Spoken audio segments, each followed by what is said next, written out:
ఇప్పుడు చూద్దాం. ఇది తిన్నాకనే నీకు జ్వరం వచ్చింది. హట్ అవునే, కరెక్టేనే నైట్ కదా.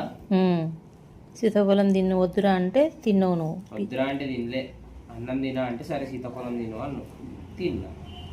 పడ్డది పెళ్ళి.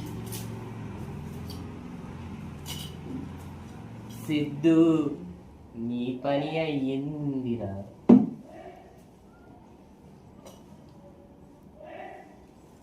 ఈరోజు నీ ముద్ది వలుగుతుందిరా.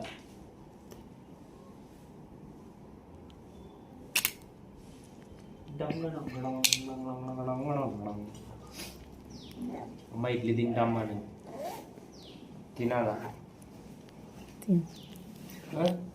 ఈ ఆయిల్ ఎగ్ రైస్ తింటే మళ్ళీ దగ్గు బిగ్గు రావాలి. టిఫిన్ కట్టుకపోయి ఎవరికన్నా మరి ఉత్తగా వేస్ట్ చేసే వదులు. అర్థం కాలేదు. టిఫిన్ కట్టుకపోయి ఎవరికన్నా నీరా ఉత్తగా వేస్ట్ చేసే వదులు అన్న.